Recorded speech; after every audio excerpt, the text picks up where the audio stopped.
नमस्कार दोस्तों, मैं हूं पूजा कुमारी। तो चलिए जानते हैं राजस्थान की 50 फटाफट खबरों को 10 मिनट में। उससे पहले आप इस वीडियो को कहां से देख रहे हैं कमेंट में जरूर बताएं। राजस्थान में मंत्रिमंडल का विस्तार कब होगा? बीजेपी के प्रदेश अध्यक्ष सीपी जोशी ने दिया जवाब। राजस्थान में 1 जनवरी से बीपीएल परिवारों के लिए 450 रुपए में रसोई गैस सिलेंडर मिलने जा रहे हैं। मुख्यमंत्री भजनलाल शर्मा इसका ऐलान कर चुके हैं। गुरुवार को प्रदेश बीजेपी अध्यक्ष सीपी जोशी ने इस घोषणा के लिए सरकार को धन्यवाद दिया। प्रेस कॉन्फ्रेंस में सीपी जोशी ने मंत्रिमंडल विस्तार को लेकर भी सवाल पूछे गए हैं। उन्होंने जवाब में कहा कि इसके बारे में जल्दी पता दिया जाएगा। गौरतलब है कि राजस्थान में नए मुख्यमंत्री को शपथ लिए 13 दिन से ज्यादा हो गए हैं। राम मंदिर में नहीं होगी मां सीता की मूर्ति, चंपत राय बोले। 4000 मजदूर 24 घंटे कर रहे काम। मंदिर निर्माण में लोहा 0%। 70 एकड़ में बनने वाले राम मंदिर में भगवान रामलला की मूर्ति गर्भगृह में विराजित होगी। यह राम का वह रूप होगा जिसमें वे 5 साल के बालक रूप में होंगे, क्योंकि मूर्ति भगवान के बाल स्वरूप की है, इसलिए मंदिर में मां सीता की कोई मूर्ति नहीं होगी। चंपत राय कहते हैं कि मुख्य मंदिर 360 फीट लंबा और 235 फीट चौड़ा होगा। मंदिर का शिखर 161 फीट ऊंचा होगा। परिसर में जिस गर्भगृह में रामलला विराजेंगे वहां पहुंचने के लिए 32 सीढ़ियां चढ़नी पड़ेगी।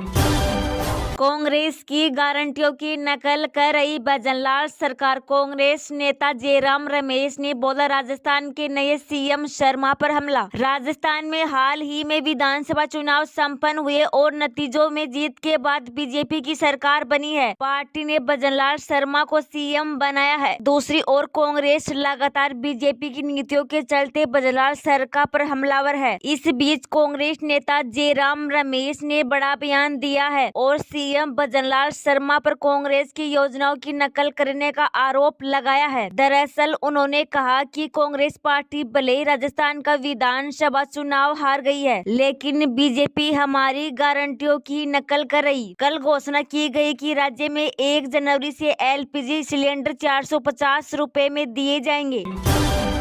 आपके शहर में आज कितने रुपए लीटर बिक रहा पेट्रोल डीजल? यहाँ चेक करिए तेल का ताजा रेट। अंतर्राष्ट्रीय बाजार में कच्चे तेल की कीमतों में उतार चढ़ाव के बीच भारतीय तेल कंपनियों ने पेट्रोल डीजल की कीमत में कोई बदलाव नहीं किया। 28 दिसंबर को $79.63 प्रति बैरल है। वहीं WTI क्रूड $74.17 प्रति बैरल पर ट्रेड कर रहा है। इस बीच भारतीय ऑयल मार्केटिंग कंपनियों ने भी हर रोज की तरह आज के लिए वाहन ईंधन पेट्रोल और डीजल के दाम अपडेट कर दिए हैं। राष्ट्रीय बाजार में पेट्रोल और डीजल की कीमतों में कोई बदलाव नहीं हुआ है। भारत में पेट्रोल डीजल की कीमतें अंतर्राष्ट्रीय स्तर पर कच्चे तेल के दाम पर आधारित होती है। भारतीय ऑयल मार्केटिंग कंपनियां अंतर्राष्ट्रीय बाजार में क्रूड ऑयल के आधार पर कीमतों की समीक्षा के बाद रोज पेट्रोल और डीजल के दाम तय करती है। इंडियन ऑयल, भारत पेट्रोलियम और हिंदुस्तान पेट्रोलियम तेल कंपनियां हर दिन सुबह 6 बजे विभिन्न शहरों की पेट्रोल और डीजल की कीमतों की जानकारी अपडेट करती है। बता दें कि राज्य स्तर पर पेट्रोल पर लगने वाले टैक्स की वजह से अलग अलग शहरों में पेट्रोल और डीजल की कीमतें भी अलग होती है।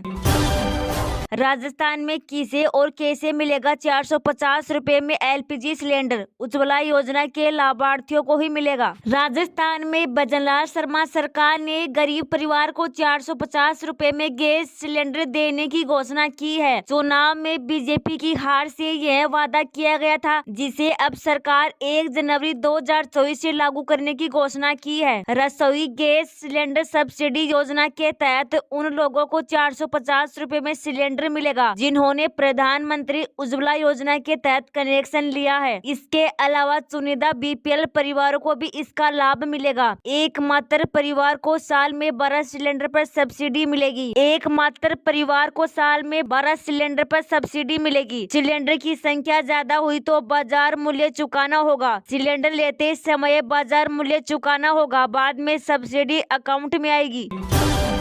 जसपुरिया माटी अटल सुशासन दिवस समारोह में शामिल हुए मुख्यमंत्री विष्णुदेव सहाय। लोगों ने उनका भव्य स्वागत किया। छत्तीसगढ़ के मुख्यमंत्री विष्णुदेव सहाय सीएम बनने के बाद पहली बार जसपुर पहुंचे। इस दौरान लोगों ने उनका भव्य स्वागत किया है। नगरवासियों ने पुष्प वर्षा से सीएम का स्वागत किया। विष्णु सहाय देव ने खुली जीप में सवार होकर नागरिकों का अभिवादन स्वीकार किया, जिसके बाद सीएम सहाय कई कार्यक्रमों में शामिल हुए। वहीं सीएम सहाय आज जसपुरिया माटी अटल सुशासन समारोह में शामिल हुए। सीएम सहाय ने जसपुर के रंजीता स्टेडियम में आयोजित इस समारोह में विभिन्न शासकीय विमानों की प्रदर्शनी का अवलोकन किया।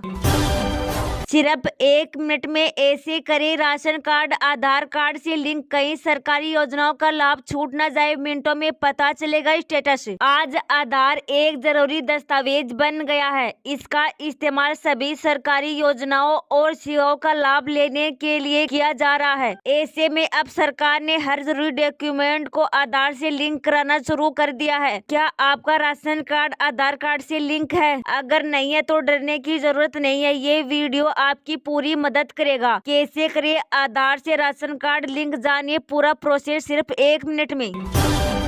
देश के करोड़ों किसानों को जल्द मिलेगी पीएम किसान योजना की अगली किस्त। 16वीं किस्त लेने से पहले करा ले ये काम। प्रधानमंत्री किसान सम्मान निधि योजना के सभी लाभार्थी किसानों के लिए जरूरी खबर है। सरकार द्वारा 16वीं किस्त जारी करने का काम प्रगति पर है। किसानों को साल में पीएम किसान निधि के 3 किस्त की हर 4 महीने में मिलते हैं। हालांकि इसके लिए सभी किसानों को ई-केवाईसी करवाना अनिवार्य है। ऐसा नहीं करने पर किसानों को 16वीं किस्त के 2000 रुपए बैंक खाते में जमा नहीं होंगे। इसलिए सभी योग्य पात्र किसान समय रहते अपनी ई-केवाईसी करवाना सुनिश्चित करें, ताकि पीएम किसान सम्मान निधि योजना का लाभ मिल सके। जनवरी-फरवरी 2024 में पीएम किसान की 16वीं किस्त आनी है। हालांकि इसकी तारीख का ऐलान फिलहाल नहीं हुआ है। पीएम नरेंद्र मोदी किसानों के खाते में 16वीं किस्त का पैसा जारी करेंगे। इसमें 13 करोड़ से ज्यादा किसान परिवारों को फायदा मिल सकता है। हालांकि इससे पहले केवाईसी के नियम और दूसरे मानक पूरे करने वालों को ही पैसा मिलेगा। केंद्रीय बजट 2023-24 में पीएम किसान सम्मान निधि के तहत 11.4 करोड़ किसानों को 2.2 लाख करोड़ रुपए का नगद स्थानांतरण किया गया। सचिन पायलट को बोलना पड़ा अशोक गहलोत का डायलॉग। बोले कि मैं थार से दूर कोनी, मैं आप सबसे दूर नहीं हूँ। राजस्थान की सियासत से दूर होकर भी नेता दूर नहीं हो पाते हैं। तभी तो अशोक गहलोत के अंदाज में सचिन पायलट भी बोल रहे थे कि मैं थार से दूर कोनी, यानी मैं आप सबसे दूर नहीं हूँ। सचिन पायलट ने कहा कि जहाँ तक राजस्थान से बाहर जाने की बात है, तो मैं आपको बताना चाहता हूँ कि मैं थार से दूर कोनी। यह सबको समझाना कि यहाँ पर हम सब लोग लंबे समय से काम करते हैं। यह हमारी कार्यभूमि रही है। राजस्थान के लोगों की सेवा करते रहेंगे।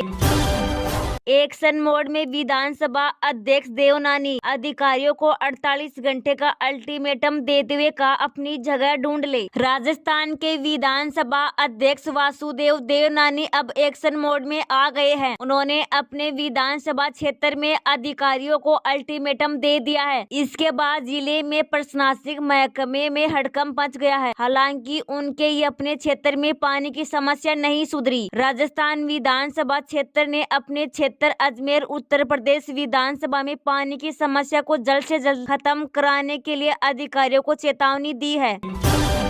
राजस्थान के कई इलाकों में कड़ाके की सर्दी का कहर। माउंट आबू में 1 डिग्री पहुंचा पारा, जाने कब बदलेगा मौसम। राजस्थान के कई इलाकों में कड़ाके की सर्दी पड़ रही है। ठंडी हवाओं के कारण ठिठुरन ज्यादा बढ़ गई है। इससे लोगों को भी काफी परेशानी हो रही है। मथुरा के कई इलाकों में घना कोहरा भी छाया हुआ है। मौसम विभाग के मुताबिक 31 दिसंबर से प्रदेश में एक नया सिस्टम एक्टिव हो सकता है। इसके बाद मौसम में बदलाव देखने को मिल सकता है। राजस्थान के एकलौता हिल स्टेशन कहलाने वाले माउंट आबू में फिर से तापमान जमाव बिंदु पर पहुंच चुका है। रात का तापमान 1 डिग्री दर्ज किया गया है। माउंट आबू में सर्दी ने फिर से अपने तीखे तेवर दिखाने शुरू कर दिया है। आबू की वादियों में घना कोहरा छाया हुआ है। जैसे जैसे सूरज निकल रहा है वैसे वैसे कोहरा चढ़ रहा है। इस प्रकृति के अनोखे और रोमांचित नजारे को देखने के लिए सैलानी माउंट आबू का रुख कर रहे हैं। कोहरे से जनजीवन भी काफी प्रभावित हुआ है। मौसम विभाग की माने तो आने वाले दिनों में और पारा गिरने के आसार है। बुजुर्ग और बच्चों को घर में रहने की सलाह दी जा रही है। लोग सर्दी से बचने के लिए अलाव का सहारा ले रहे हैं।